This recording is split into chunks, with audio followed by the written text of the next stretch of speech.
Bom dia, amigo. Como é bom estarmos juntos nessa manhã de segunda-feira, começando um novo dia, começando uma nova semana, na expectativa de que sejam dias abençoados por Deus. Quero desejar a todos vocês uma semana muito rica, muito abençoada, mas especialmente eu quero me dirigir aos aniversariantes de hoje, para lhes dizer que, como igreja, nós o abraçamos e expressamos nosso grande desejo de que as bênçãos do Senhor estejam sobre a sua vida, que a paz de Deus marque o seu caminhar, que os seus relacionamentos sejam marcados pela presença e pelo cuidado de Deus em sua vida. A todos eu quero convidar para juntos refletirmos em torno de alguns temas que vão nos acompanhar ao longo desta semana. Vamos juntos, portanto, à Escritura. Eu tenho certeza que Deus tem algo a falar ao seu coração nesta manhã. Na carta aos Efésios, no capítulo 2, eu quero ler com você o versículo 8, que diz o seguinte: porque pela graça sois salvos por meio da fé, e isto não vem de vós, é dom de Deus. Este texto é muito interessante e fundamental à doutrina do Evangelho. Li-o porque a nossa pretensão é, durante esta semana, fazer referência aos 5 pilares da Reforma Protestante. No dia 31 de outubro, relembra-se aquilo que aconteceu em 31 de outubro de 1517, quando o monge Martinho Lutero afixou nas portas da Catedral de Wittenberg as chamadas 95 teses, em que ele questionava alguns ensinamentos e algumas doutrinas que se distanciam da mensagem da Palavra de Deus, da mensagem bíblica.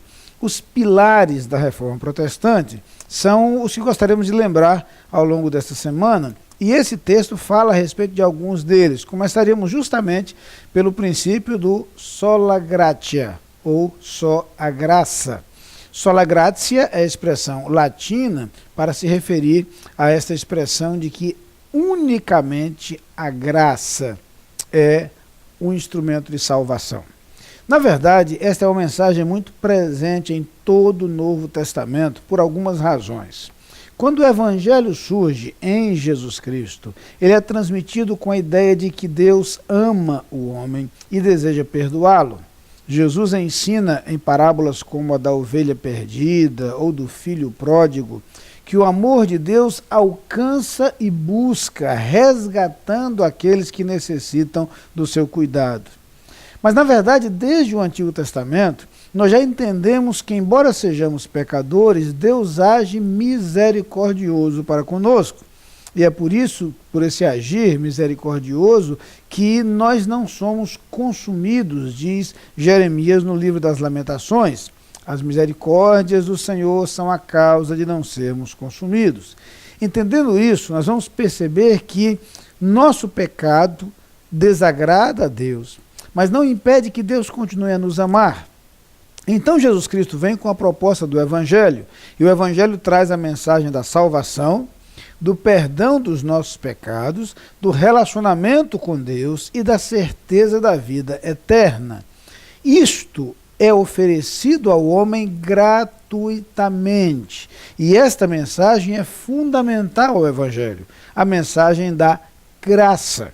Quando Paulo fala em Romanos 6, versículo 23, que o salário do pecado é a morte, mas o dom gratuito de Deus é a vida eterna em Cristo Jesus, nosso Senhor, ele redundantemente fala em dom gratuito, um presente que é oferecido de graça. Em muitos outros textos, o apóstolo Paulo faz questão de mencionar que a salvação nos é concedida como um presente de Deus. Não vem dos nossos méritos, não vem das nossas obras, e é por isso que o próprio texto que lemos é seguido do versículo seguinte, o versículo 9 de Efésios 2, que diz que essa salvação não vem das obras para que ninguém se glorie.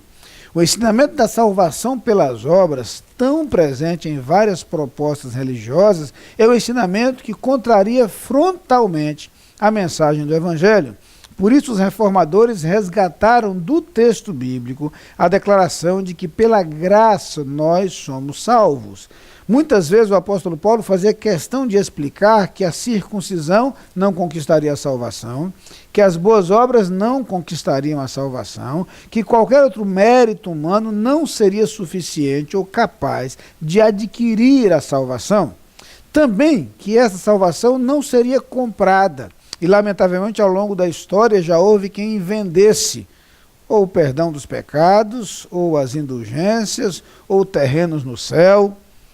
Mentiras que ferem diretamente o Evangelho. A salvação oferecida por Cristo Jesus é uma salvação que nos é oferecida gratuitamente. Somos salvos não por nossos méritos, não porque conquistamos esse direito, não porque fizemos jus a esta salvação, mas pela graça de Deus. É muito importante que você entenda isso por algumas razões. Uma delas, para não correr o risco de seguir o caminho errado em direção à salvação, tentando conquistar a sua salvação ou merecê-la. Este caminho é inútil. Segundo, para que você entenda que basta receber a salvação que Cristo oferece para ter em seu coração a certeza da vida eterna, o dom gratuito de Deus, o presente que Deus nos concede gratuitamente. Eu quero que você entenda que houve um preço, sim, mas que esse preço já foi pago. Que a justiça que conquista a salvação é a justiça de Cristo e não a nossa. Que o castigo e a condenação pelo pecado foi assumido por Cristo Jesus. E uma vez assumido este castigo, uma vez assumida esta condenação, ele morreu na cruz em nosso lugar. Ele morreu na cruz por nós. Hoje, a salvação nos é possível de forma gratuita. Só a graça nos proporciona a salvação. Por isso, eu quero que você entenda que ao conhecer o Evangelho de Cristo Jesus, nosso coração se enche de alegria e gratidão. Somos salvos pela graça de Deus, pela bondade de Deus, que nos concede o que nós não merecíamos, que nos liberta da condenação que, esta sim, era merecida por nós. Mas eu quero que você entenda que nenhuma outra coisa, nenhum outro esforço ou qualquer mérito conquistará você, ou para você, o direito de se salvar, mas que pela graça podemos receber a salvação que há em Cristo Jesus. Vamos orar?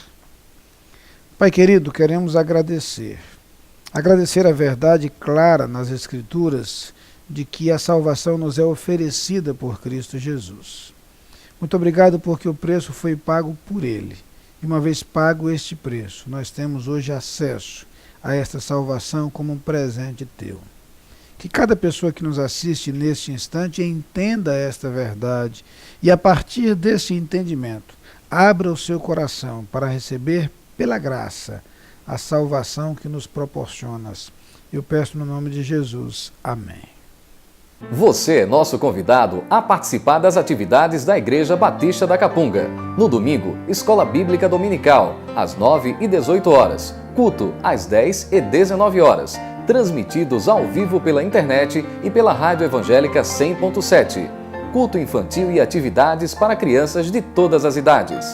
Todas as programações com interpretação para surdos. Igreja Batista da Capunga, Rua João Fernandes Vieira, 769, Parque Amorim, ao lado do Colégio Americano Batista. Fone 3092-6578. Visite o nosso site www.capunga.org.br.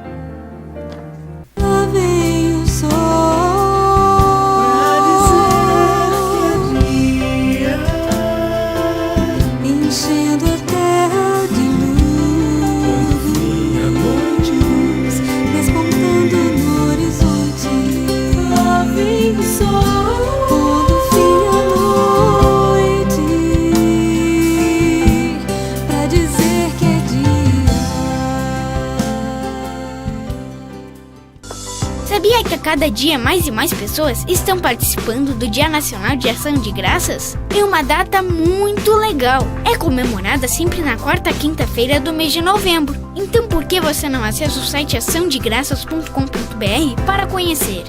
Aproveite, curte e compartilhe com todos os seus amigos. Participe! Afinal, agradecer faz bem e deixa a gente feliz. Acesse o site açãodegraças.com.br.